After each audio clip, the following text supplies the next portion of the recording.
ہوا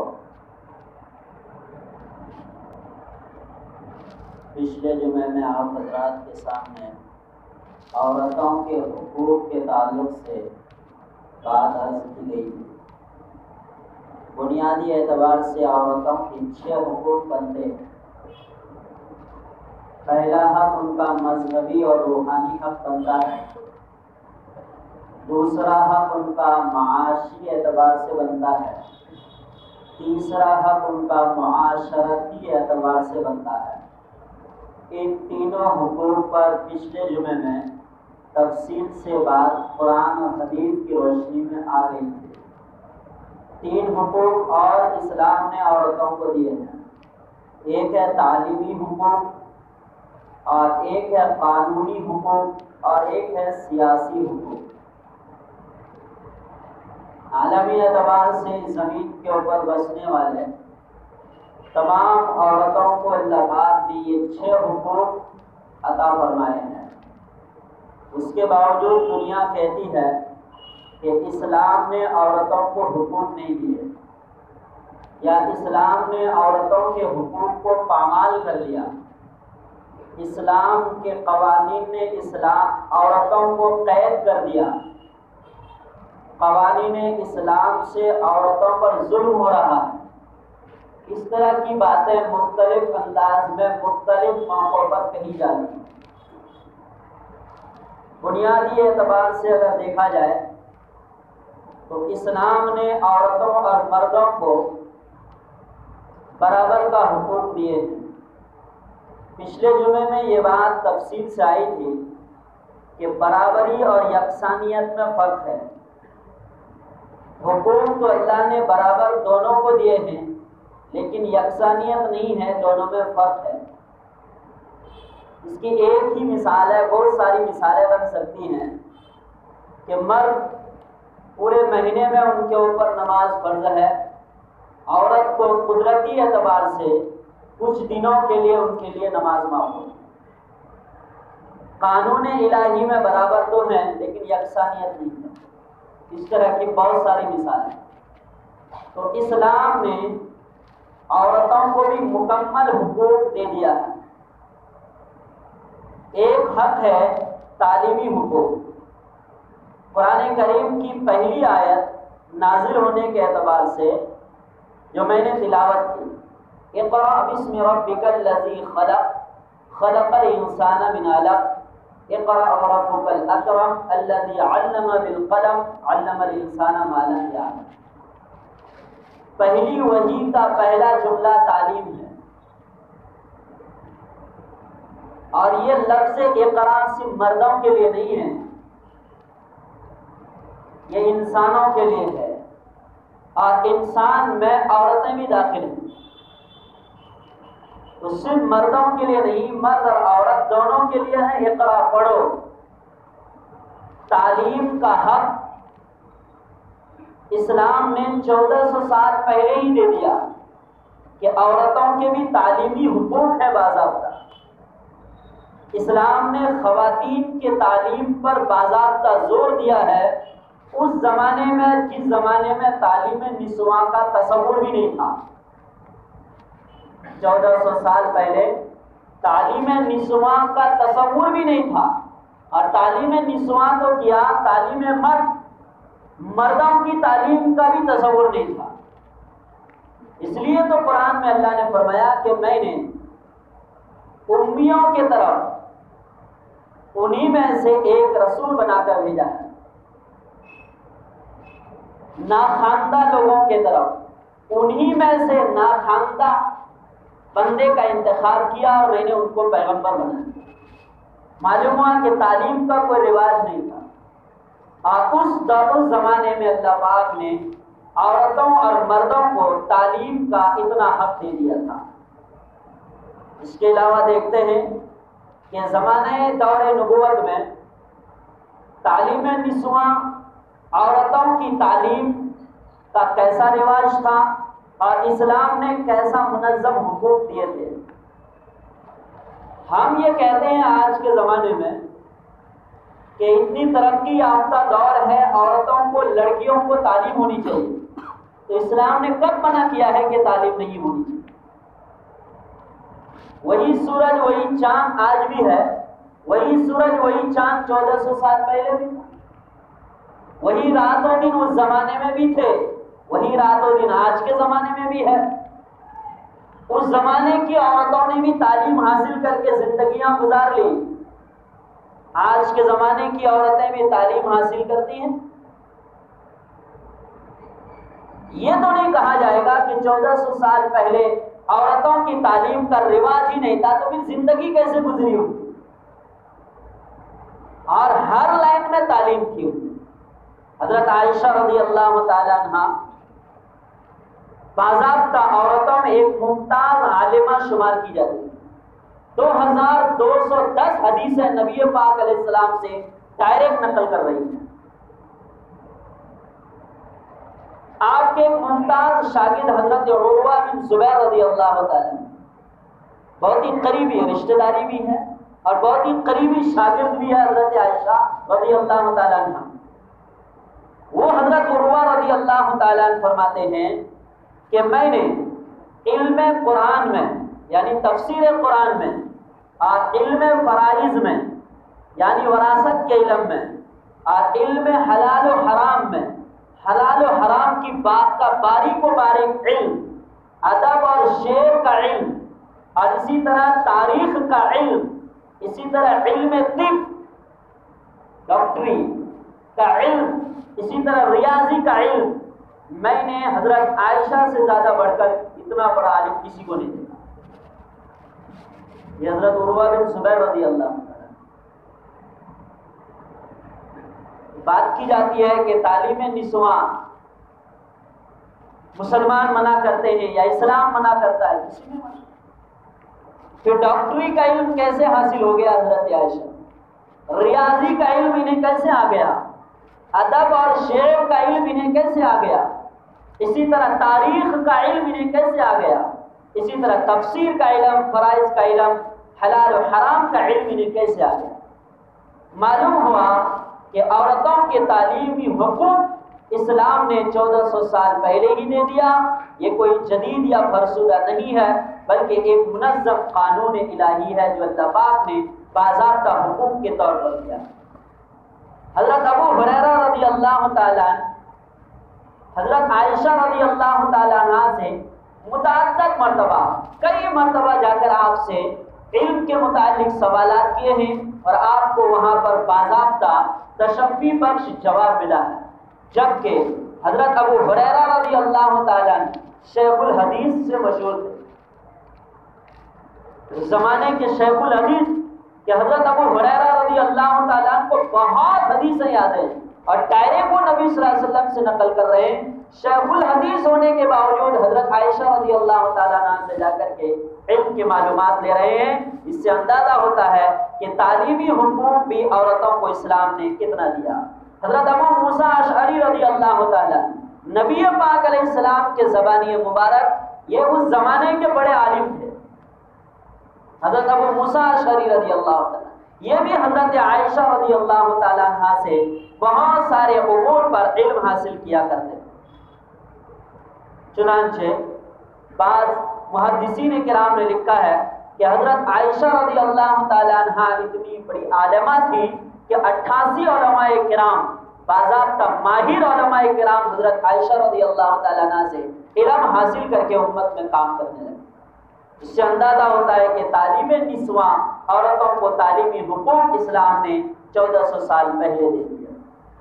حضرت صفیہ رضی اللہ تعالیٰ عنہ عورتوں کے تعلیمی حقوق۔ حضرت صفیہ رضی اللہ تعالیٰ عنہ علم فقہ میں مہارت رکھتی تھی۔ امام نووی رحمۃ اللہ علیہ لکھتے ہیں کہ حضرت صفیہ رضی اللہ تعالیٰ عنہ قرآن اور حدیث کی روشنی میں ہر قسم کے دینی اور دنیاوی دونوں مسائل حل کر لیا گیا۔ قرآن و حدیث کے روشنی میں دینی دنیاوی سارے مسائل کے حل کرنے کا نام ہی فقیہ ہے۔ تو علم فقاہت انہیں حاصل تھا کہ قرآن و حدیث کی روشنی میں ہر قسم کے مسائل کو حل کر لینے کی وہ صلاحیت رکھتی تھی۔ اس سے اندازہ ہوا کہ 1400 سال پہلے ہی عورتوں کو تعلیمی حقوق اسلام نے دے دیا۔ حضرت ام سلمہ رضی اللہ تعالیٰ عنہ حافظ ابن حجر رحمۃ اللہ علیہ جو ایک بہت ہی بڑے محدث امام بخاری کی بخاری شریف کی شرح لکھنے والے، وہ ابن حجر رحمۃ اللہ علیہ فرماتے ہیں کہ 32 علماء کرام نے حضرت ام سلمہ رضی اللہ تعالیٰ عنہ سے علم حاصل کر کے عالم بنے۔ عورت ام سلمہ سے معلوم ہوا کہ تعلیم نسواں عورتوں کو تعلیمی حقوق اسلام نے بہت پہلے دیا۔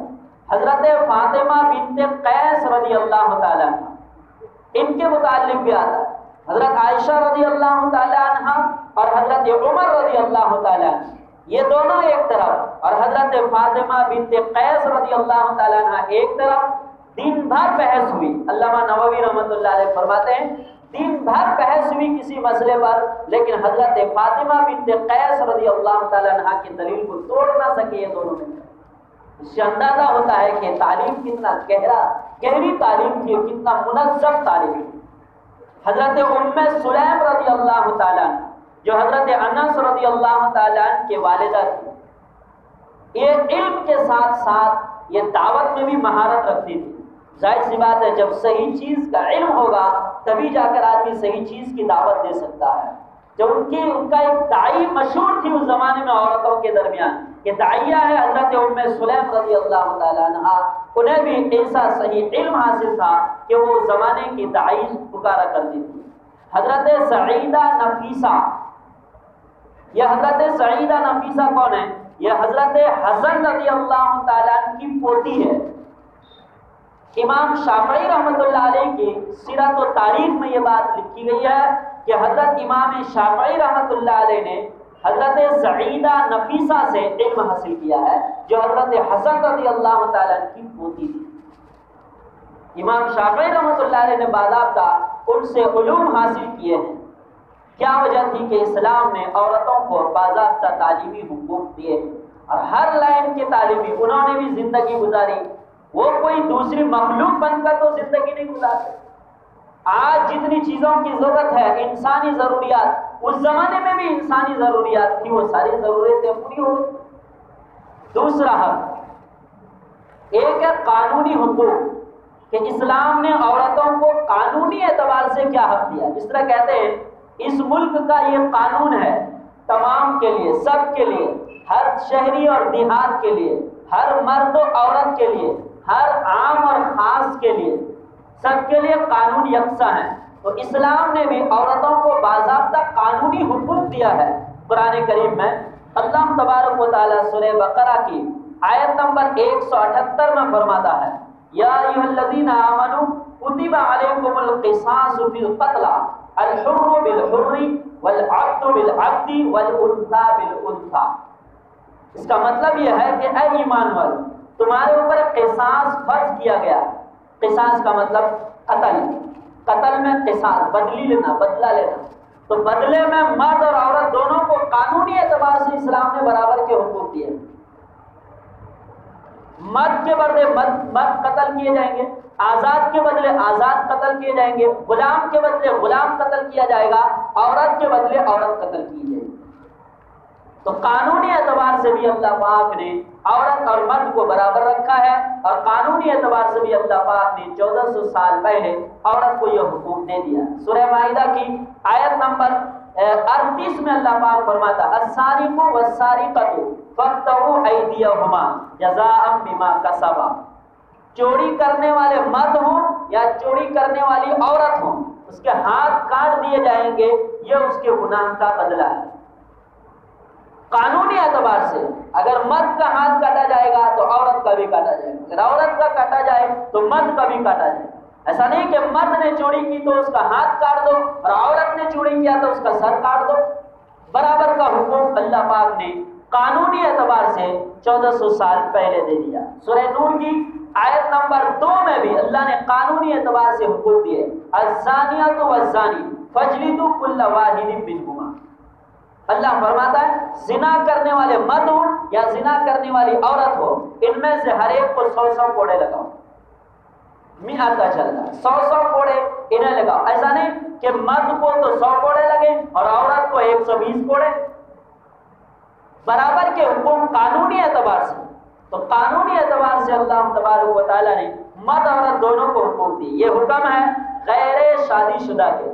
شادی شدہ مرد اور عورت کا زنا ثابت ہو جائے تو دونوں کے لیے رجم ہے.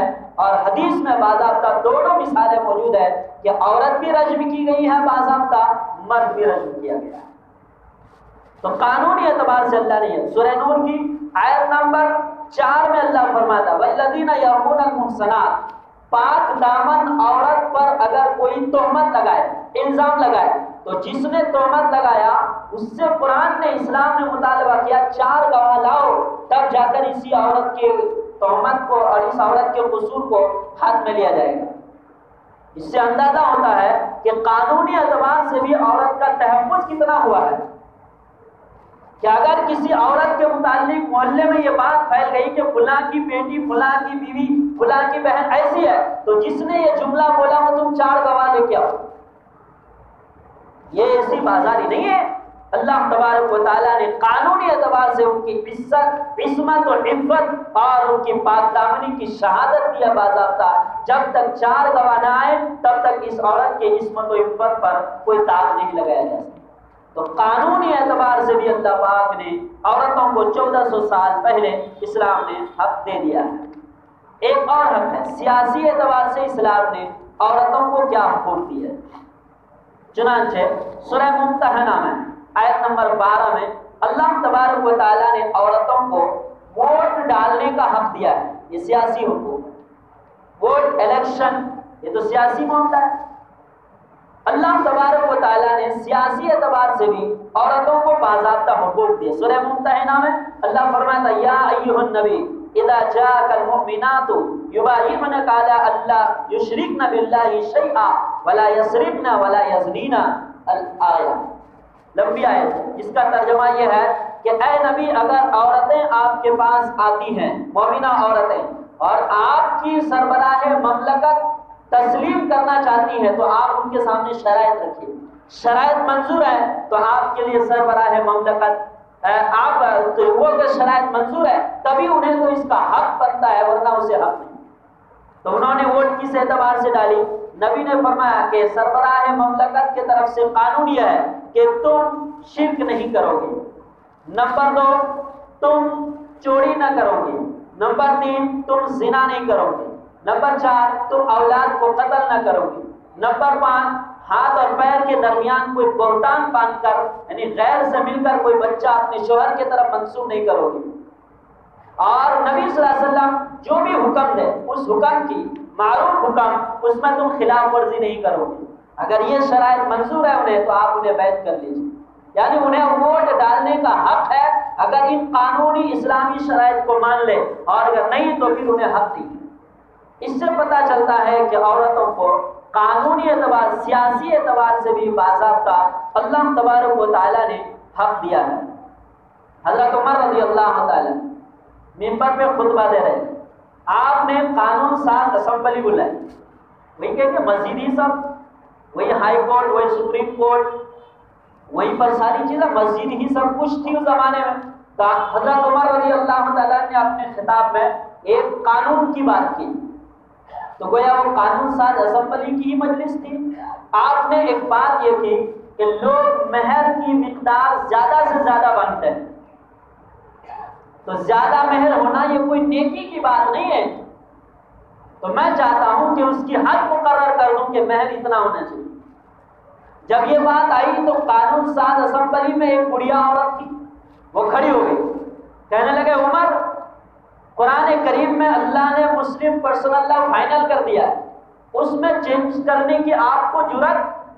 اللہ نے قرآن میں فرمایا ہے کہ وَآتَيْتُمْ إِحْدَاهُنَّ قِنطَارًا فَلَا تَأْخُذُوا مِنْهُ شَيْئًا, کہ اگر تم مہر میں عورتوں کو ڈھیر سارے مال, قنطار کا مطلب ڈھیر سارے مال اگر دے دو تو ان میں سے کچھ بھی تمہیں واپس لے دو. اللہ پاک تو مہر میں ڈھیر سارے مال کا تذکرہ کرتا ہے اور آپ اس کو فکس کرنا چاہ رہے ہیں.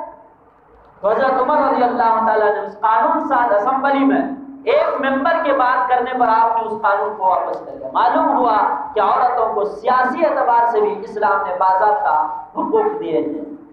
اس کے علاوہ آپ دیکھیں گے جنگ کے موقعوں پر بھی عورتوں کو شریک ہونے کی اجازت 1400 سال پہلے تھی، عورتیں شریک ہوتی تھیں باضابطہ۔ آپ صلی اللہ علیہ وسلم قرآن ڈال کر، قرآن اندازی کر کے اپنی ازواج مطہرات کو ساتھ لے کے جاتے۔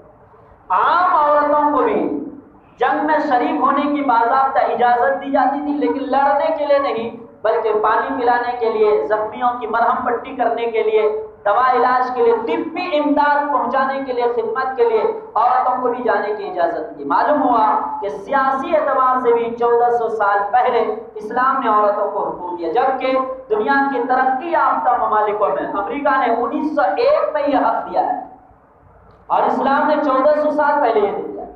1901 میں وہ بھی جو قانونی اعتبار سے حقوق دیے تو وہ بھی نرس کے طور پر، جس طرح اسلام میں پانی پلانا، دوا مرہم پٹی کرنا، طبی امداد پہنچانے کے لیے، سیم وہی قانون امریکہ میں 1901 میں بنایا گیا۔ 1972 میں یہ قانون میں چینج ہوا اور اس کے بعد کہ پھر عورتوں کو نرس کے مقام سے ہٹا کے اور آگے کیا گیا۔ تو جو تاریخ پڑھتے ہیں، دنیا جانتے ہیں، وہ جانتے ہیں کہ پھر عورتوں کا کیا حشر ہوا۔ کہنے کا مقصد یہ ہے کہ اللہ پاک نے عورتوں کو ہر قسم کے حقوق مکمل طور پر عطا کر دیے ہیں، اس میں کچھ بھی کمی اور کسر باقی نہیں رہ گئی ہے، جبکہ دنیا میں آواز اٹھتی ہے کہ اسلام نے عورتوں کے اوپر ظلم کر دیا۔ تو مذہبی حقوق، معاشی حقوق، معاشرتی حقوق، تعلیمی حقوق، قانونی حقوق اور سیاسی حقوق، ہر قسم کے حقوق اللہ تبارک و تعالیٰ نے عورت کو دیا۔ جس طرح مرد اور عورتوں میں قانون الہی برابری ہے، یکسانیت نہیں ہے، اور یہ کامل اور مکمل دین ہے، نہ اس میں کوئی تغیر، نہ اس میں کوئی تبدل، نہ اس میں کوئی کمی، نہ اس میں کوئی بیشی، اس میں کچھ نہیں ہو سکتا۔ اسلام کا ایک منظم قانون روئے زمین کے تمام انسانوں کے لیے اللہ پاک نے فائنل کر دیا۔ اللہ عمل کی توفیق عطا فرمائے۔